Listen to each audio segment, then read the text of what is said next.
ביינס מספר 2.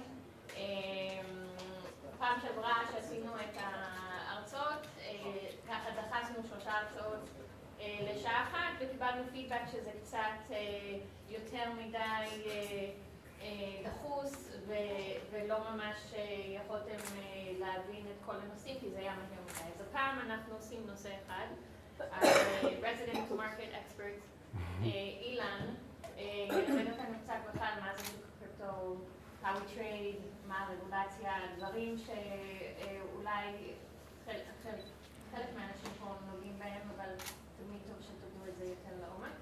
אז כמובן שנשמח לפידבק אחרי ההרצאה הזו. אנחנו באמת רוצים שההרצאות האלה יהיו super added value ל-knowledge base שלכם, וחל לקשר אתכם עם אספקטים אחרים של מה באמת קורה בכל הקבוצה, לא רק בדפרטמנט שאתם שומעים אליו. וזהו, עם זה, then Ilan to take the stage. Okay. Thank you, Neta. So we'll do it in English. So I've been lecturing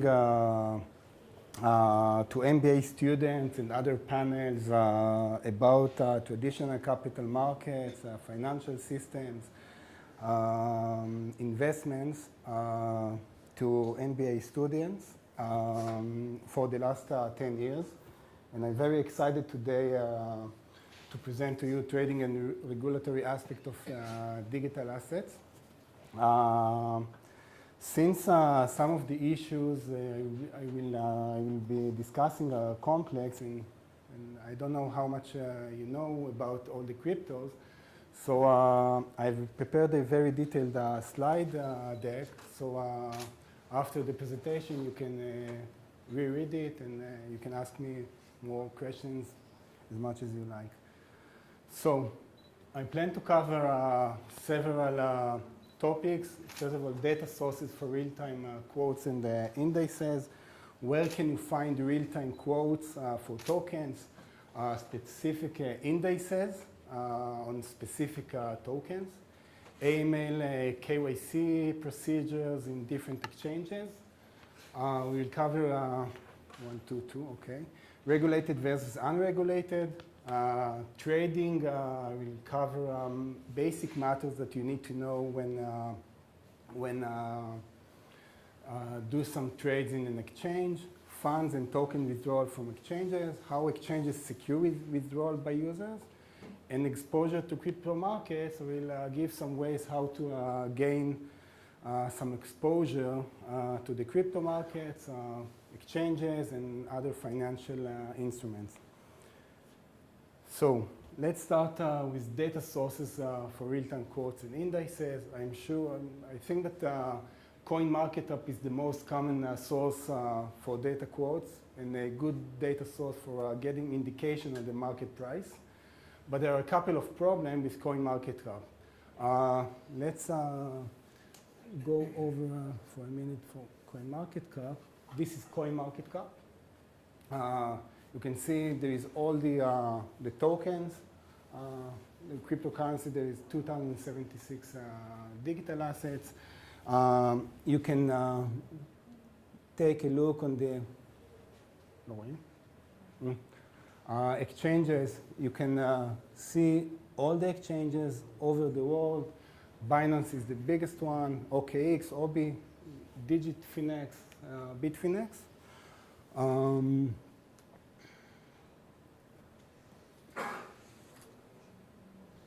What problems are when we view our CoinMarketCap? Which problems? First of all, CoinMarketCap uses averages collected from many exchanges, small and big, to determine the price rates. This doesn't always reflect the truest information because the leading exchanges usually set the true price, and by including additional information from smaller, irrelevant sources, the information is skewed. So this is one thing. The other thing is delay, the timing. Most time there is a delay in the site for providing the information, so that there is a difference between the real-time price and the information shown in CoinMarketCap. How can we find other sources? TradeBlock. TradeBlock is the best way today to get a clear view about the major tokens, not the smaller ones. TradeBlock is an average prices from different exchanges. Let's take a look.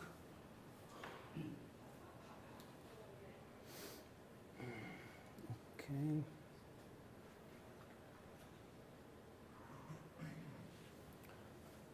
Here you can see this is the TradeBlock. This is the Bitcoin that trades in.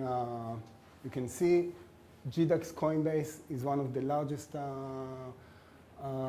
exchanges. Bitstamp, Gemini, Kraken, all these names are regulated. So there is no so much difference between the exchanges. And you can find also the other tokens. This is the Ethereum, Litecoin, Zcash. So this is a very good source for data.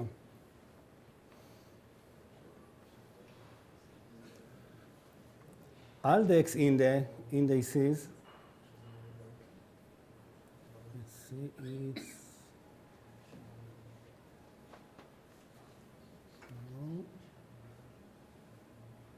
okay. This is a very good source for indices. Let's say that you want to see the Alt 100, the major tokens. So there is the Alt 100. You can see here. This is it's launched on the July this year. So it was at the highest. It was around 110. Now it's on the 50 levels. There is also indices for exchanges, for token exchanges. You can see Binance, Waves, Cash, Orbit token. So this is another. There is privacy tokens as well. You can dig some tokens if you are looking on privacy coins. And there is a masternode index.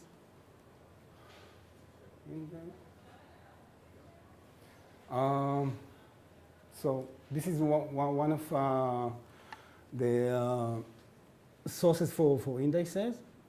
Last one that I want to show is the MVIS. MVIS investable indices. They have many indices, and it's aggregated. Let's say for in the future that we will have an ETF. Those indices will be the benchmark for the ETFs. For example, if I'm comparing it to the traditional capital markets, if you are familiar with the S&P 500, S&P 500 is the benchmark for the SPY. The Nasdaq 100 is the benchmark for the QQQ. So you have here, for example, crypto index for the 10 biggest tokens. The coin you can see. This is the 10 big ones, and then you have the index.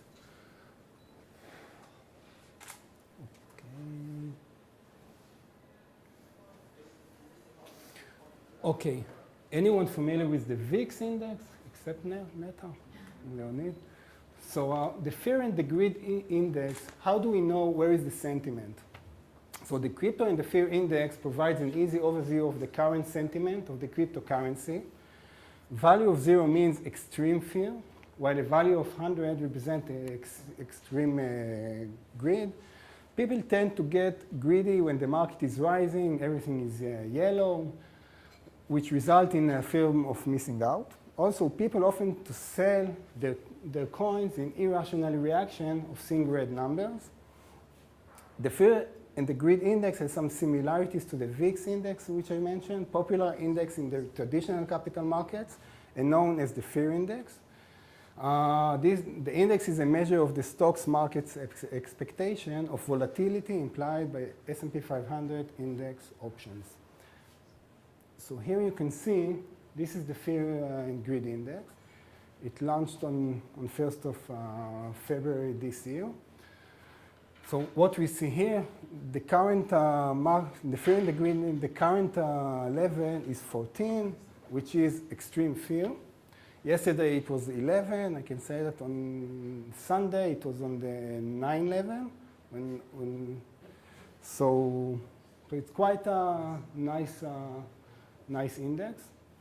You can see that when we have the bubble around here, we were on the 80 level.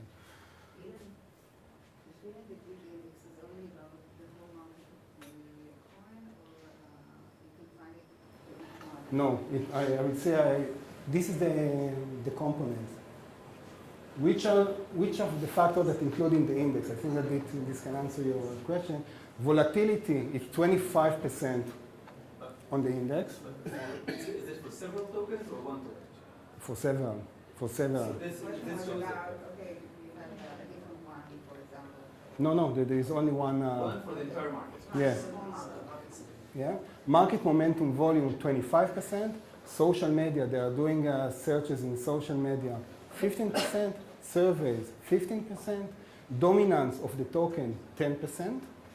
And trends 10% as well. Who's doing the survey?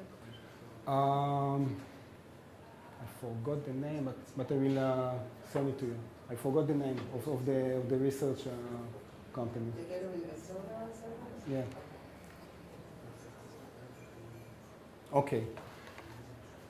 Now, when we are trying to open a trading account at exchanges, so there are 3 types of procedures when opening an account at the exchange. First of all, the first type is no KYC procedures. What does it mean? You are no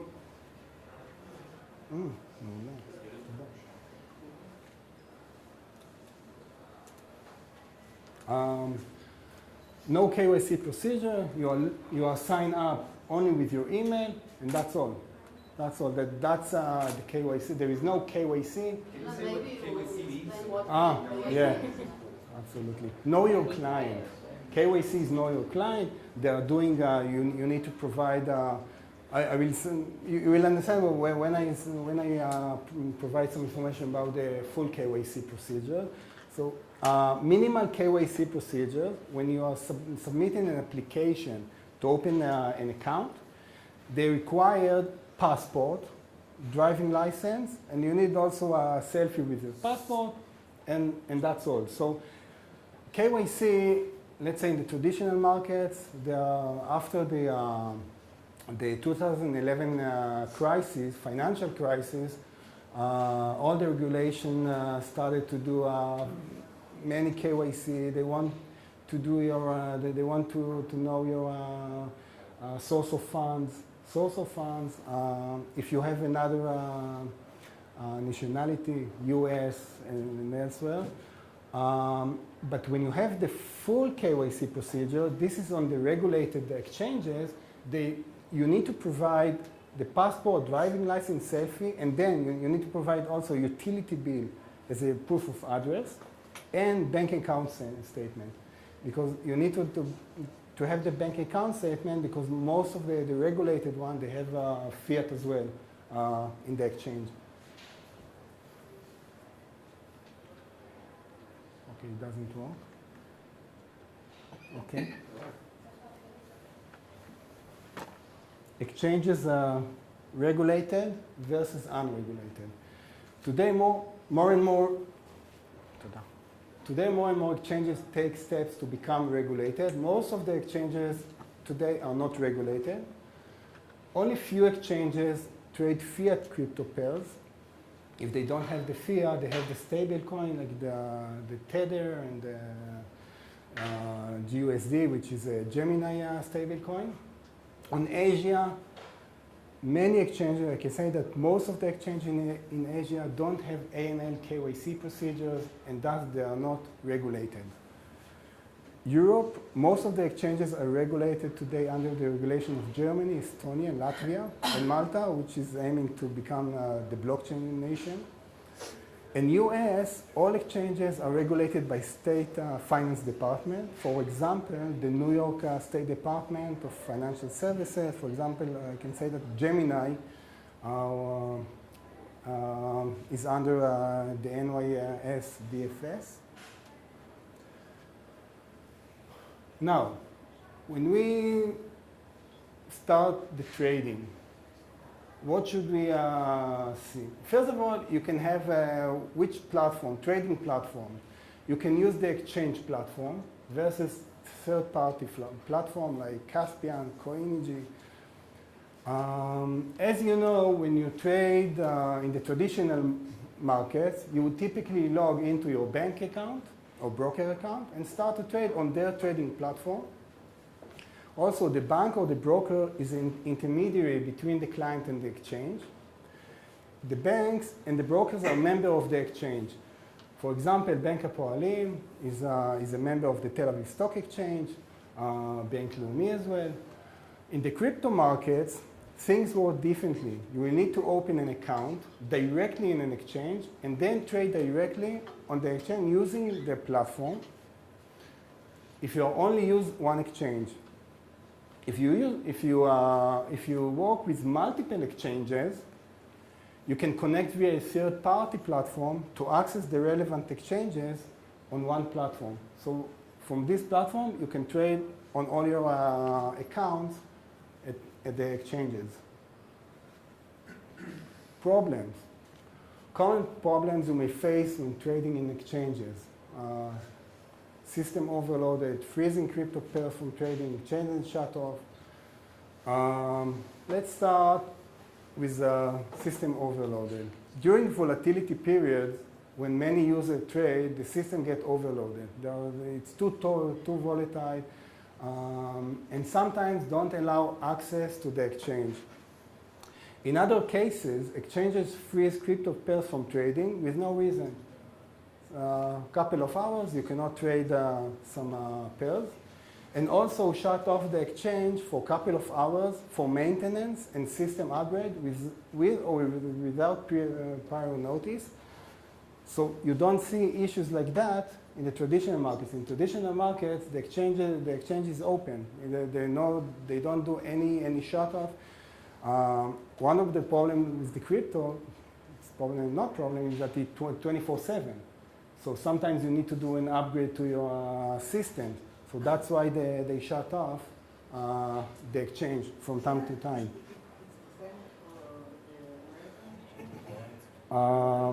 I didn't see any shut off at, let's say, Gemini or Kraken. I can say that Binance from time to time, they do some upgrades. In Korea, I saw that many times. Out of nowhere, with no prior notice. The traditional exchanges are not over 24 hours. No. So they are But, business hours? yeah, business hours, but let's say that futures on the S&P 500, it's around 24/7, 24 hours, 5 days a week. So it's Not the weekend. not the weekend. So if they want to upgrade, they always have time, but Yeah. crypto markets are always active, so they don't want to deal with it. No. Also something happen, and in the crypto space, you can imagine you have much more anomalies. Somebody trying to hack the exchange or manipulate Yeah. prices.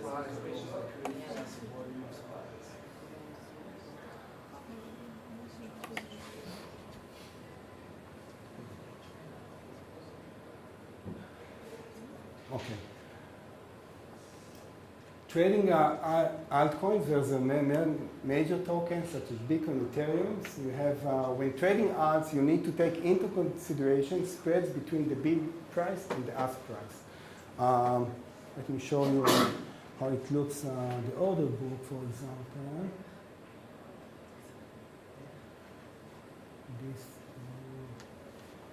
Okay, this is HIT BTC. You can see the order book.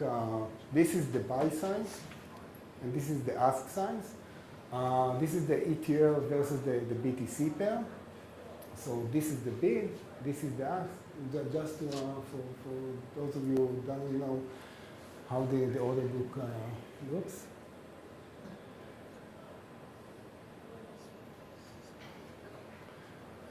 So you know how you enter the trade, but don't know how you will exit because of unknown order book, which may result in slippage. Because you know how you, when you trade a small token with, let's say, I don't know, 1 or 2 Bitcoin volume per day,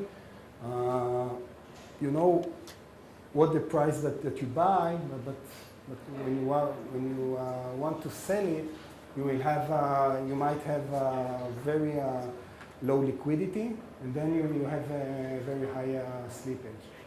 What is the definition of slippage? Slippage is a percentage of for selling all your position. So let's say you start at 10, and then you need to go down to 9. So you have around 10% slippage from the first price up to the last price that you sell it. Selling depends on volume, okay? So if you don't have enough volume to sell, then you're gonna have to sell at lower prices. And that lower price you get to is what the slippage means. Where you intended to sell it versus where you ended up selling it for. So when you make a sell order, you give it a range of the price that you want. Well, if you put in markets, Yeah. If you put the market so then they can sell it all the way down. I mean, volume can disappear and you'll end up selling much lower than you want it. So in crypto, it's always good to put in some kind of limit, it's called a limit order. And then you won't sell below where you intended to sell. It might mean you won't sell at all because the market price is low, but you're not prone to the market taking advantage of the fact that you have a large sell order and lowering the price. And is your limit shown in the order book to the other sellers? Yeah. The other way? Yeah. But Actually, sorry. there were cases of this kind of flash sales, that even limit orders were executed below the price. Because like everything happened really fast. So if you have like a limit that, like if Bitcoin goes down 30%, you want to sell everything, but it falls much faster to 80%. So we should just pass with the 30%. So when you do this flash box, it happens that you actually sold your dealing order, but you actually sold it much lower because this is What I find interesting between the old world and crypto world selling is the book that, it's called the book, an order book, that Elon just showed us. There's significantly less volume on the bid side and on the ask side than if you were to look at any other equity position. I mean, it's just, and for especially the volumes that are traded in crypto, right? You can see exchanges that claim that they trade so much volume. But when you look at the order books, I mean, you have to sit there and like sell in micro little stocks in order to get things executed. So it's a very weird dynamic of the markets. They're not very efficient yet. Also because not a lot of the same asset is sold or in a very large number of exchanges, which is very different than there's not a lot of players. I think this is why you should be aware of like coin market cap, because sometimes you will see some token like 80% price rise, and then if you actually try to sell it, it's $1,000 and it's back to its original price. So it's not the same like Intel stock went up in interest. And other way.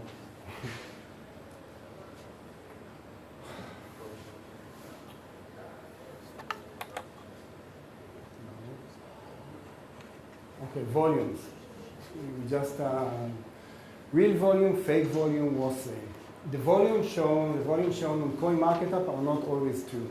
Why? There are exchanges that don't provide access to API, so CoinMarketCap can't gather volume information directly, so they are based on what the exchange has reported to them. Some exchanges count both the buy and the sell volume of one transaction in the volume calculation. In such cases, in order to understand the true volume, you will need to divide the volume by 2 to see the real volume, but that is only if you are aware of this. In the traditional markets, the sell side must report the volume within 90 seconds, but the crypto markets are not regulated, and so no such rules apply. And worse sales. What is worse sales? What's are transactions that are done in a specific token by the same person in the same account. The trades are executed in order to present the appearance of high volumes in a specified token. However, these are not real volumes. In the traditional markets, these kind of transactions are against the regulation, and FINRA in the US, they find persons that are doing the worst thing. So this is also a way in which people can manipulate prices. Because if I'm a bad actor and I have multiple accounts under my name, what I can do is it's called crossing. I can cross an amount of shares or tokens from one account to the other, even at a higher price in the market, and then I can cross it back and cross it back and cross it back, and I can effectively just create a price on my own, which the market sees and thinks is a real price, but they have no idea that it's one person doing it. So there's a lot. Now, it never happens in crypto. No, in crypto it's called regular activity. No, for real though. It's called the market. I'm not joking. Yeah, the market makers. Trading via OTC brokers, like First in Israel, Circle, Cumberland, Kraken. What is OTC? OTC over the. Yeah. Okay. Many abbreviations. Sorry. I'm sure that not everybody knows. Over the counter. It's over the counter, which means not in the exchange. When you have a large volume, Wait. yeah, Not in the exchange means that I'm finding a broker, directly and sending to the. yeah, these are the brokers, the OTC brokers.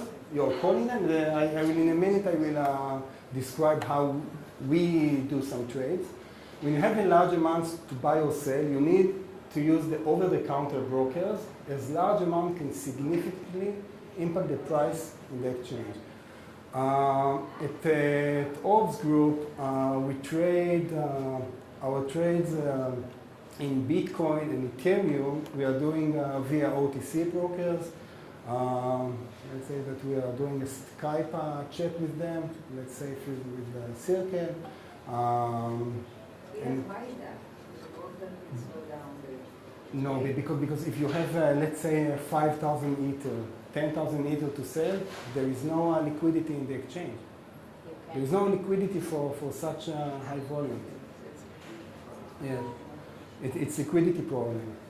So then we are connecting one of the OTC brokers. He gives us a quote.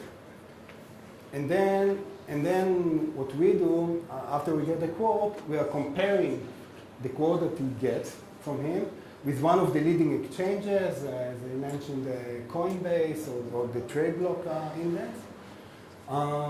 Because why we do it? Because all over-the-counter brokers, they don't charge commissions. They charge spreads. So let's say Ethereum now at $100, so they are, and I want to buy, so they will give me 101. So this is the spread. So that's why you need to negotiate on the price, and sometimes to find other OTC broker like Cumberland to compare the prices. But let's say that we hold other tokens, small tokens, so then we must trade them on the exchange, and it's daily trading. Local Bitcoin. Anyone familiar with local Bitcoin? Oh yeah, I know. Local Bitcoin service facilitates over-the-counter trading of Bitcoin, mostly of retail. Users post advertisements on their website, it's localbitcoin.com, where they state exchange rates and payment methods for buying or selling their Bitcoins. Local Bitcoins has a reputation and feedback mechanism for their users, and an escrow and conflict resolution service. I can say that it's most popular today, the local Bitcoin in countries that have very high inflation pressure, like Argentina. Venezuela. Yeah. Does anyone know what's the inflation pressure in Argentina? It's 45% per year. And the Argentina pesos, do you know how much it's depreciated versus the dollar since the beginning of the year? Exactly, 210. But you know, if you bought in 2013 $1 billion of Venezuelan Bolivar, today you have $2.3. Oh my, it's only like my crypto trading. You know? But it's not lost if you don't sell it. So Argentina, in Iran, you can see that in Iran, you see some many trades versus in local Bitcoin. So You don't sell yes, it. Also in terms of like the OTCs and those big things, that's how the institutional companies will get their crypto, right? Yes. Meaning like that's the only way, they're not gonna go to exchange and start buying. They're gonna use those big companies like Circle, which is the biggest in the US probably. In Yeah. terms of, that's how big people can buy $500,000 worth of crypto in one shot from yeah. a regulated body that they know it's not. And gonna- they're doing the KYC, the Know Your Client procedure before they onboard you as a client. This is the weekly global local Bitcoin. It's published on every Monday. It's around $50 million per week. This is done by Ari. Ari, thank you for that. Total volume via local Bitcoin since its inception in 2012. So we can see that in the US there was $1.4 billion Wait, until July in this year, July. Yeah. Russia, the UK, Venezuela with $700 million, and China is 600. Israel is not here, but there is also a local Bitcoin in Israel, localbitcoin.org.il. Okay. In terms of responsibility or even regulation, as a client, do I work versus local Bitcoin, or it's like peer-to-peer for the seller? Who's responsible to make sure that I'll get my money? Who does that on the spot? It's an escrow account. There's an escrow account at local Bitcoin. Fiat and token withdrawal from exchanges. Fiat withdrawal. You must complete a full KYC AML in order to withdraw fiat from exchange that supports fiat pairs. But pay attention that banks in Israel don't accept any fiat funds that originated from crypto. So how would that work? It would work that in Israel, every time you deposit money in your bank account above a certain threshold, like 10,000 shekels, they ask you what is the source of funds, and if you will say, I got it from an exchange because I liquidated my Bitcoin, then they will say they are not accepting money. No. How about bits of gold?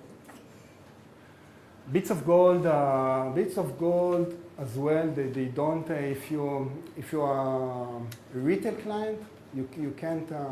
You can buy it, but you can't deposit it in your bank account. You can't. You asked me. Depends on the Yeah, but B2C, you can buy the Bitcoin, but you can't. You can't sell Bitcoin? You can. To get money and deposit it in your bank? No, you can't. You can't. Oh, wait, so what? Okay, In Israel.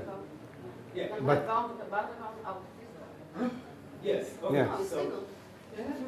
So I have that. Specifically, the bank monopolies in Israel are making crypto trade very, very difficult.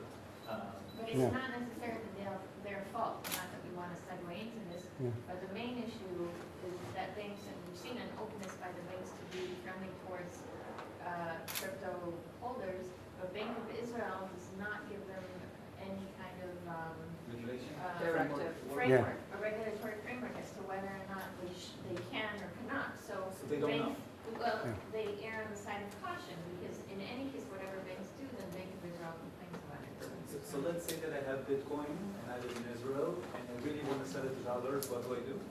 What are my options today? Okay, so you go to the, You can- the Local Bitcoin. local You can go to the local. Take out cash. Yeah. And how can you take out cash? Again, if you're a person, you're not a company, and you will not have like billions of dollars that you can sell on it's a mode or B2C, they will accept it unless they have some, some concern, suspicion in doing something with that. It's most of the cases it's okay, And I think it's But- under a certain amount of money. Yeah. but But again, if- even if it's like 100 shekels, they have the right to refuse. To refuse. it, and they exercise this right.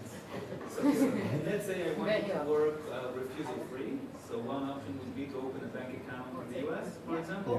And with a bank account in the US, you can pretty much trade Not Depends on with the all the state. banks. Not Depends on with. the state. Or Switzerland. or Switzerland or Europe. Yeah. On the islands. Huh? But just in the US, whoever, it depends on the state that you are. So if you apply for a bank account for a certain state, it doesn't necessarily allow you to buy and sell crypto. But I have an important comment here because all of us are going to make a lot of money and keep it outside of Israel. But taxes needs to be paid, and it's Yeah. an Very good absurd. point. Yeah. Taxes cannot be paid from out of Israel a bank account. So it means all your revenues will be, profits will be out of Israel, but you'll have to pay from your Israeli bank account the taxes. Okay, so do your math. Yeah. And you'll probably owe taxes Very in the good country point. that you have the Yeah. bank account as well. Capital gains tax. Token withdrawal. If there is no KYC procedure, you can withdraw crypto asset with values of 2 to 20 Bitcoin, which is around 8,000 to 18,000. Full KYC from some exchanges, you can withdraw all your token holdings, but some others limit the withdrawal per day. Okay, now, first of all, this disclaimer, I must read it before because the content is for informational purposes only. You should not consider any such information or other material as legal, tax, investment, financial, or other advice. This is really an education course. Unless you also want to see your investments go from zero to 1 You million. can just give them to me, I'll take care of it for you. Yes. So when people say these words like KML, KYC, or exchanges, so the purpose of this talk is to explain to you what they are and to show you with your own eyes what an order book looks like and so forth. Before you do any serious trading that will Do not try to expose yourself to real risk of losing money that you care about, you should consult with a professional. Yeah. Yeah. Or don't use any money. Okay, so I will give some ways how to gain exposure to the crypto market. First of all, exchange. It is preferable to buy crypto assets in a regulated exchange that accept fiat. Sample of regulated exchange, B2C in Israel, Kraken, Gemini in the US, Binance, new entity in Malta that is regulated but doesn't accept fiat. You can buy by credit card and money transfer to Bits of Gold, but Bits of Gold, they charge around 5% commission, and after that, if you're buying with a credit card, they charge another 3%, so it's around 8%. And you have also CoinMano, which is quite the same as Bits of Gold. Okay, financial instruments. The GBTC. Anyone familiar with the GBTC? Except the finance team? Yeah, you can't buy or sell it anymore. At Bank It is Apart. very bad. Wait, before you discuss it, can you say what it is? Yeah, okay. GBTC, it's BTC Investment Trust, tracking the Bitcoin performance. What does it mean? It's like it's not an ETF What because is an ETF? exchange traded funds. ETP, exchange traded product. Okay, I know, but you're saying slogans, and I'm sure that there are people here who don't know what an ETF is. thanks. Okay, so it's like an ETFs, ETP. The issue is Grayscale, subsidiary of Digital Currency Group, founded by the founder is Barry Silbert. He's a pioneer in Bitcoin investing. He founded DCG, and today he has more than 120 companies in 30 countries, including Coinbase, Ripple, BitPay, Circle. what is the product? First of all, it trades in the US in the OTC pink sheet, over-the-counter pink sheet, but it's on an exchange, the pink sheet exchange.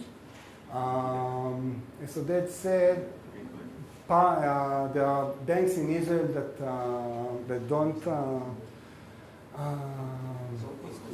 Wait, hold on, so No, it's under the pink sheet because there is no SEC approval. That's why.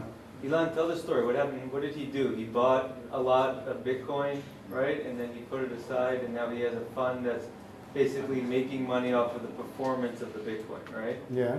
Okay. No, I don't think the people understand what the financial product is. Okay. Yeah. Okay. So actually, they launched it a few years ago. First, it was for accredited investors only. After a year, they started to trade on the US OTC pink sheet. The total assets under management there is $1.3 billion, which is very high. Annual fee of 2%. Currency is USD. The issuer website is graysale.co. There are, with regard to that, Bank Hapoalim, they don't. You can't trade GBTC at Bank Hapoalim. At Bank Leumi you can. Excellence, you can trade it in Excellence, Meitab, and other investment houses in Israel. But what is the risk, except that you have exposure to the Bitcoin? First of all, counterparty risk. What is counterparty risk? You have the risk that the issuer, which is Grayscale, will default. Although it is a strong firm, investment banks like Lehman Brothers in 2008 failed, so everything can happen. I think you need to explain the product. I'm not sure Yes. people understand the product. Okay. It's a product that has a premium to Bitcoin. Yeah, it's the second. And why does it have that premium? Because it's a pool Yeah. that owns Bitcoin Bi- for a minimum of a year before that Bitcoin is tradable. I have or it sold. here. Okay. Here's the premium. So in a minute I will get the other. ETF approval. There is no ETF that was approved by the SEC yet, and the industry is waiting for the first approval. The risk is that other ETFs will get the approval, and then you will face huge liquidation from the ETF, and the price will go down. So let's say the GBTC don't get the approval, and there is another ETF in the street that they get. So I think that what will happen is that most of the investor will sell the GBTC and buy the one that just got the approval. Security, there is a risk of hacking of the custody, although Bitcoin investment trust assets are stored with Xapo as custodian in deep cold storage vaults. So every time you have the security issue. And Neta just talked about the premium. During the 2017 hype in the crypto market, the NAV, which is the net asset value of these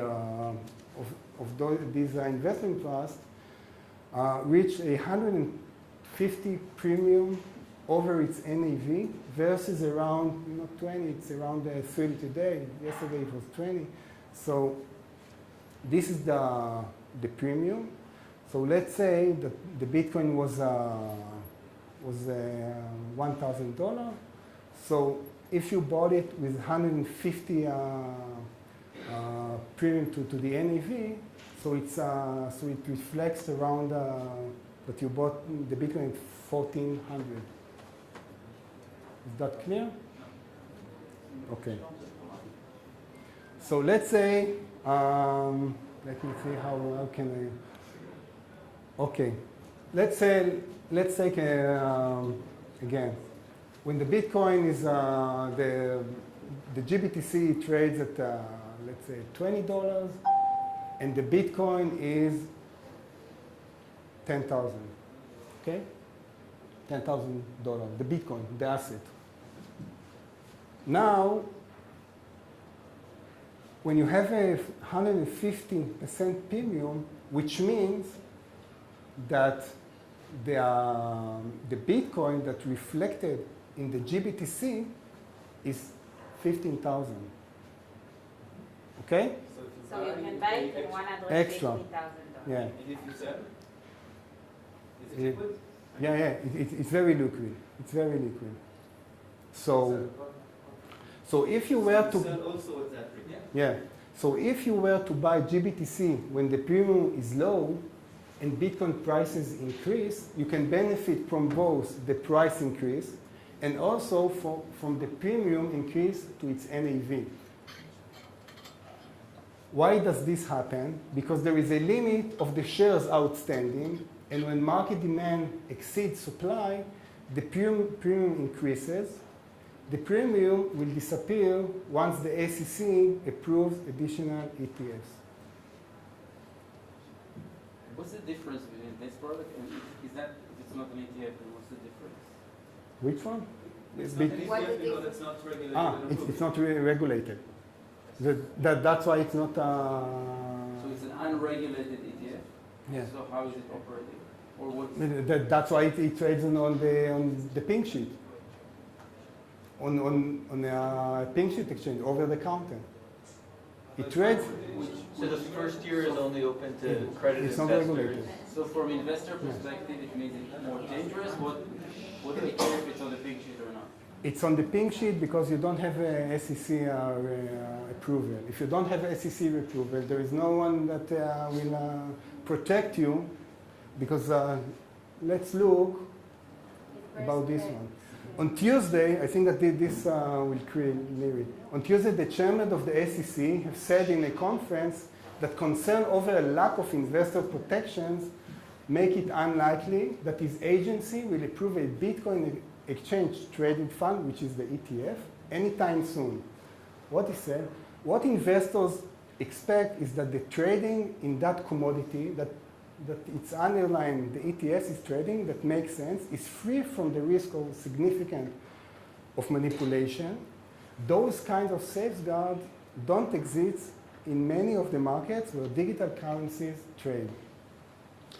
How that manipulation issue get addressed, I don't have a particular path, but it needs to be addressed before an ETF gets approved. So there is no ETF approval soon. Did you see the BTC price increasing this since Tuesday? Yeah. Yeah, Yeah? yeah. Okay. Okay, another one, ETF Bitcoin Tracker Euro. It trades on the Nasdaq Nordic in Stockholm. Annual fee of $2.5 annual fee. This is the Ether Tracker Euro. I can send you, I will send the presentation to all of you. This is a new ETF instrument. This is the HODL. It was launched on Monday. It's Amun Crypto Basket Index, holding as of 1st of November. There's the 5 biggest tokens by about market value, but due to the Bitcoin Cash fork, the basket excludes the Bitcoin Cash token. So you see the Bitcoin, XRP, Ethereum, Bitcoin Cash, and Litecoin. What we see here, this is a Bitcoin chart from 2017. You can see that at the peak, it was, let's say that the yield was around, the return was around 2,000%. And the index of Amun, which is the crypto basket index, it was 8,000%. So having said that, if someone has a risk appetite,